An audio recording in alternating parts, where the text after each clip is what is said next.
पन्नगे च सुरेन्द्रे च कौशिके पाद संस्पृशि निर्विशेष मनस्काय श्री वीरस्वामिने नमः। भगवती सूत्र में कहा गया है,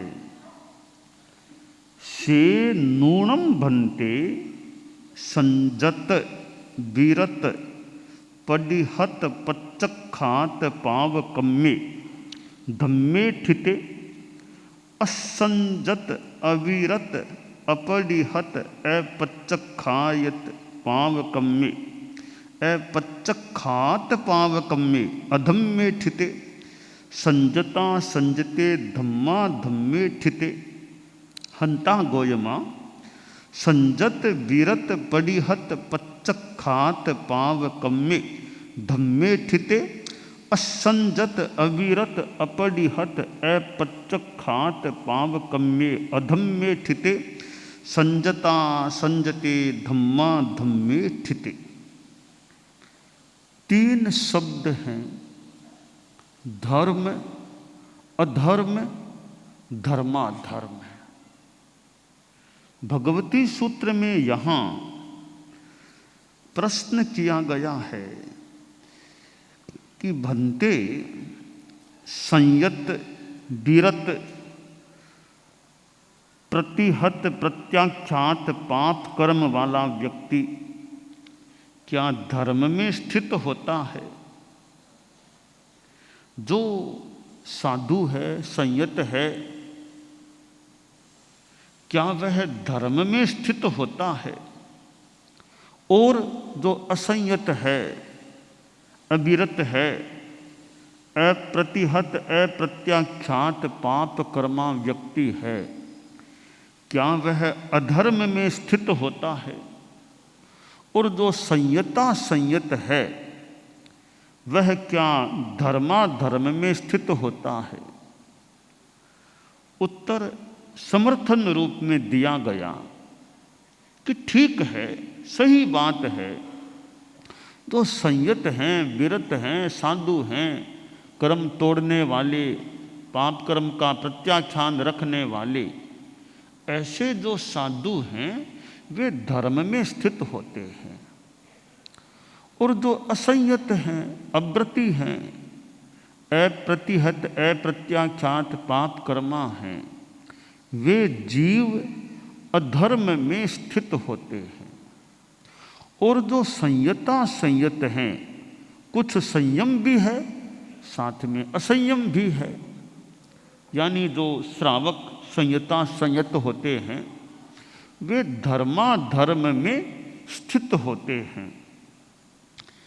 इसका कारण क्या है कि साधु धर्म में स्थित क्यों है, असंयमी अधर्म में स्थित क्यों है, और संयता संयत धर्माधर्म में स्थित क्यों है?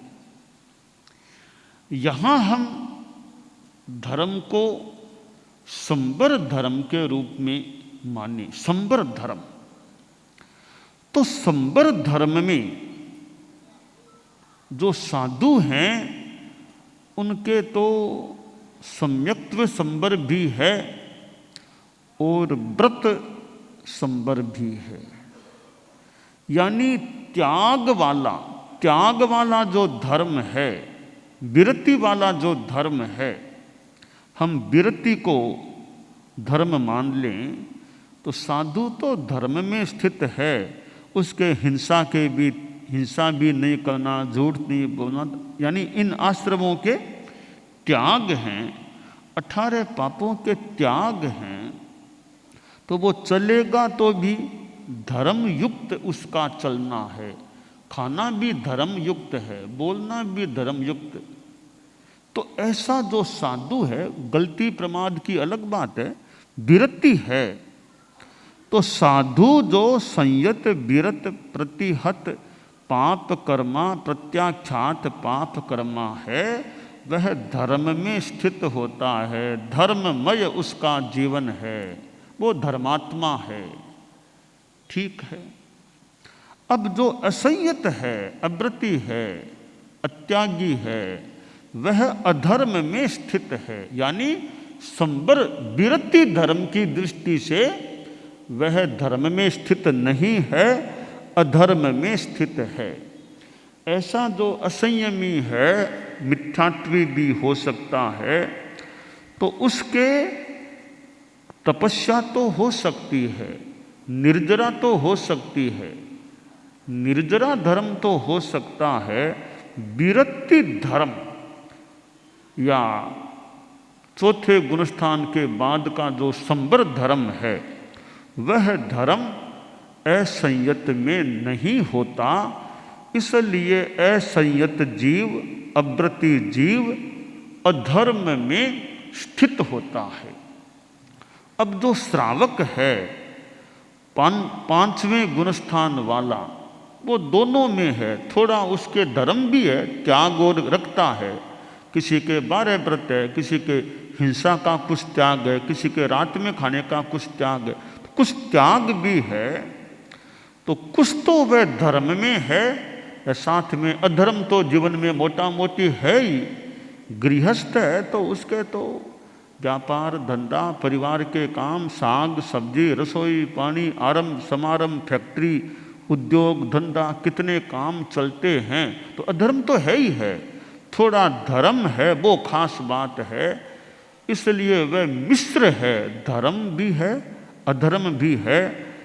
तो संयता संयत यानी श्रावक इस प्रकार का है, वह धर्माधर्म में स्थित होता है।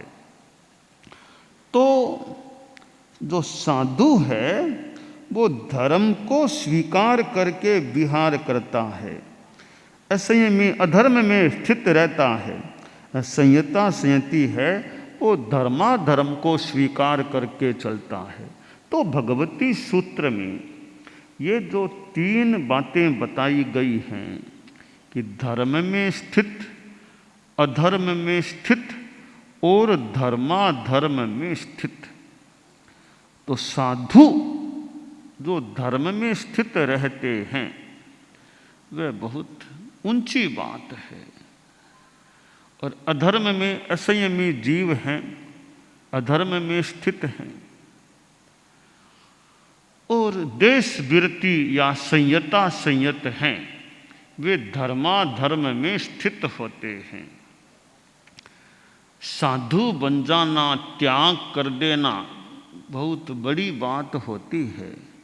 आचार्य भिक्षु एक जैन शासन के संत पुरुष और हमारे धर्म संघ के तो जैन श्वेतांबर तेरा पंथ के आद्य आचार्य थे, प्रथम आचार्य थे।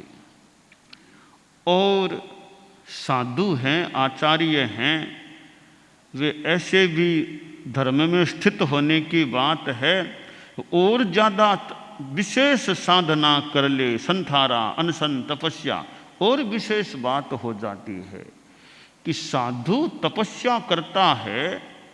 ऐसे तो साधु का जीवन धर्म में है, तो तपस्या करना और विशेष साधना का प्रकर्ष हो जाता है, व्रत और ज़्यादा मानो पुष्ट हो जाता है। परम श्रद्धेय आचार्य भिक्षु ने आज के दिन विशेष प्रस्थान किया था।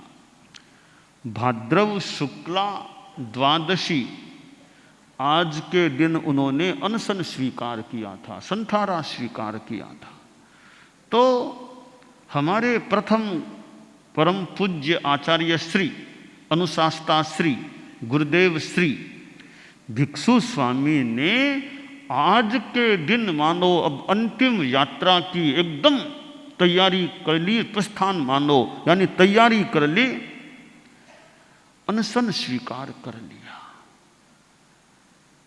बहुत विशेष बात है। सचेत अवस्था में, होश की अवस्था में, खूब चित्त समाधि मनोबल के साथ अनशन स्वीकार कर लेना, और उनका जीवन का लगभग शतान्तर वर्षों का रहा था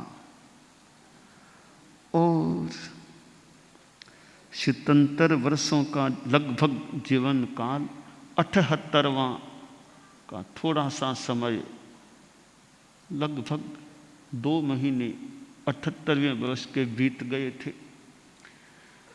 साधिक शतान्तर वर्षों का जीवन काल और संथारा ग्रहण कर लेना, इस नश्वर शरीर अब छूट, क्या इसका मोह रखना है? मोह तो पहले भी नहीं रखना चाहिए कि जब तक शरीर से लाभ मिलता हो तब तक तो मान लो आदमी खाना भी खाए कि भी साधना में अच्छा लाभ, अब लगे अब शरीर ज़्यादा दिखने वाला तो है नहीं, अब क्यों नहीं मैं विशेष पराक्रम करूं और सचेत अवस्था में संथारा स्वीकार करूं। सचेत अवस्था न रहे बाद में फिर तो संथारा पचकाया जाए कैसे क्या। सचेत आदमी उस अवस्था में संथारा ले ले, उचित अवसर हो, वो बहुत अच्छी बात है। तो महामना परम श्रद्धेय आचार्य भिक्षु का यह संथारा ग्रहण का दिवस, अनशन ग्रहण का दिवस भाद्रव शुक्ला द्वादशी होता है। तो ऐसा संत पुरुष तो जैन शासन में आया और हमारे धर्म संघ का तो वो संत पुरुष आद्य अनुशासता आचार्य हमें प्राप्त हुए भिक्षु स्वामी। तो हमारे धर्म संघ के तो मानो प्रतिष्ठापक कह दें, संस्थापक कह दें, जो भी उचित यथार्थ शब्द हो, तो आचार्य भिक्षु थे, भिखण जी स्वामी, भिक्षु स्वामी थे। और कैसा उनका शौर्य रहा होगा, कैसा वीर्य, कैसा बल, कैसा पराक्रम, कैसा पुरुषार्थ, कैसी तपस्या, कैसी साधना, कैसा उनका ज्ञान, कैसी उनकी समझाने की शैली। तो ऐसे परम वंदनीय आचार्य भिक्षु जिनका आज अनशन ग्रहण का दिवस है, तो संयत धर्म में स्थित होता है। भगवती सूत्र में जो कहा गया कि संयत विरत ये प्रतिहत प्रत्याख्यात पाप कर्मा धर्म में स्थित होते हैं। तो साधु धर्म में स्थित होता है। आचार्य भिक्षु की उत्तरवर्ती आचार्य परंपरा चली, दूसरे तीसरे करते करते सप्तम आचार्य डालगणी हुए। और डालगणी हमारे धर्म संघ के एक तेजस्वी आचार्य के रूप में विख्यात हैं। कच्छ में उनकी मुनि जीवन में, मुनि पर्याय में 3 यात्राएं हुई थी। कच्छ उनका विहार क्षेत्र, उनकी कर्म भूमि कह दें, विहार क्षेत्र कह दें, कच्छ भी रहा था।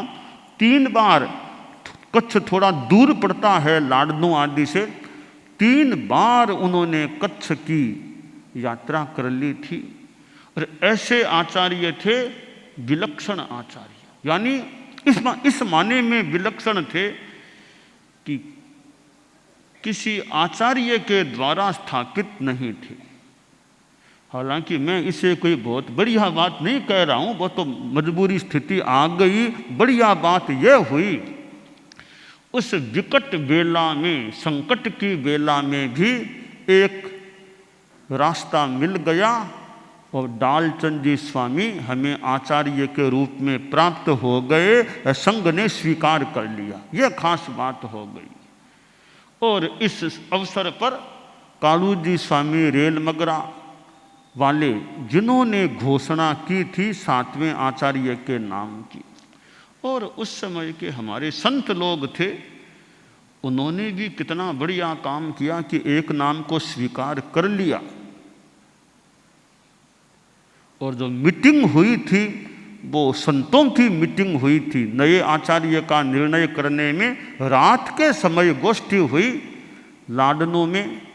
तकतमल जी फूल फगर का वो मकान, वहाँ एक 2 स्थान है, वो कमरा सा ऐसा जो भी जहाँ भी वहाँ वो मीटिंग हुई रात में संतों की, उस मीटिंग में, संगोष्ठी में डालगणी का नाम घोषित हुआ तेरा पंथ के 7वें आचार्य के रूप में।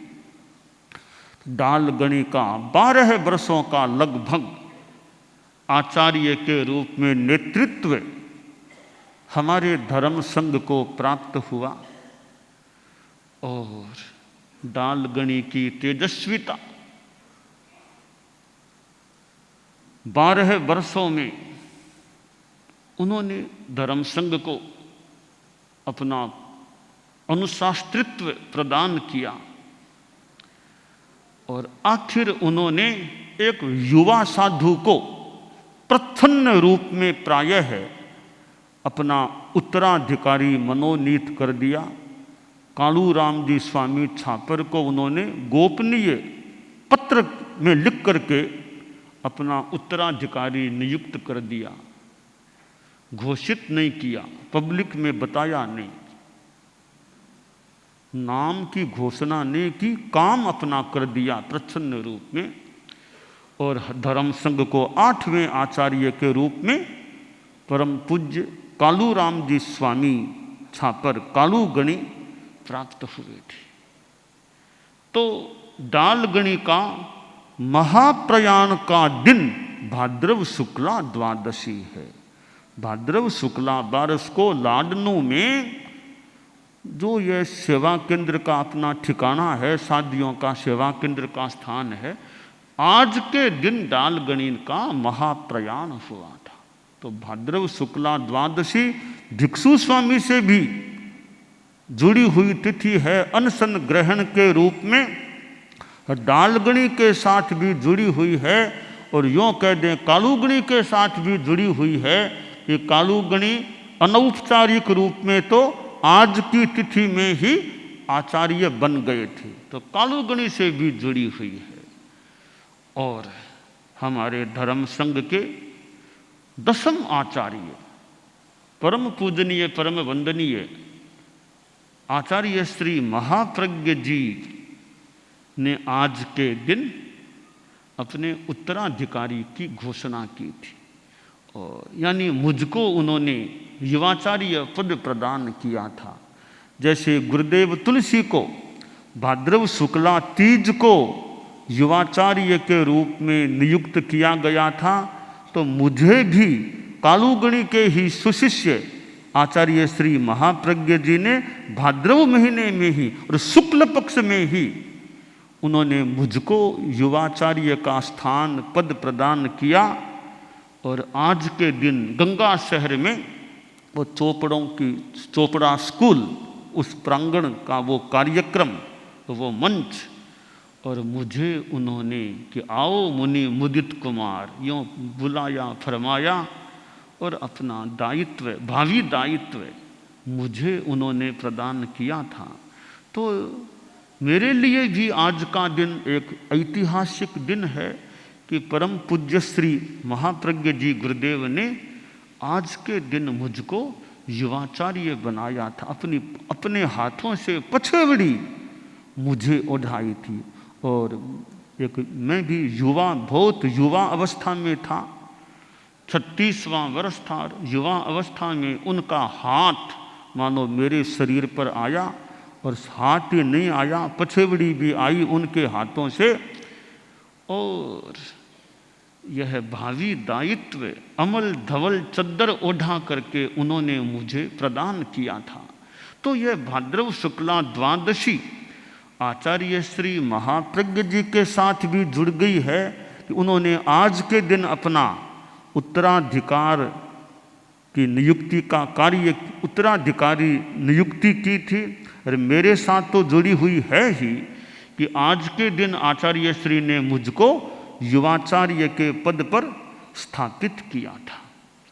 तो आचार्य श्री महाप्रज्ञ जी ने भी गुरुदेव तुलसी के महाप्रयाण के बाद बहुत जल्दी अपना उत्तराधिकार अर्पण का कार्य संपन्न कर दिया और उनका अपना चिंतन, तो वह कार्य आज के दिन हुआ था।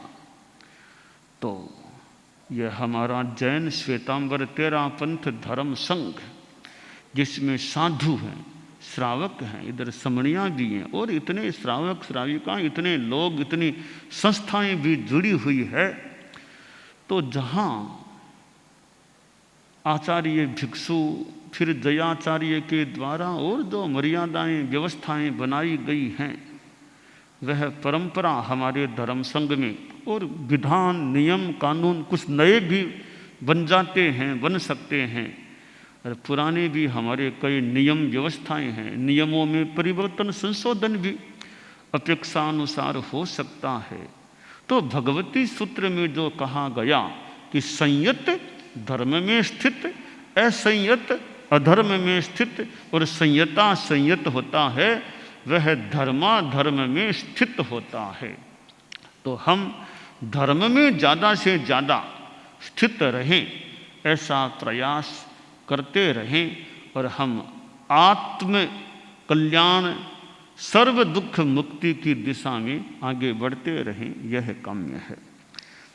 दानान शिष्ठम अभयपयाणम सच्चे सुया अणवज्जं वयन्ति तवे सुया उत्तम बंभचेरम लोगुत्तमे समणेनाय पुत्ते।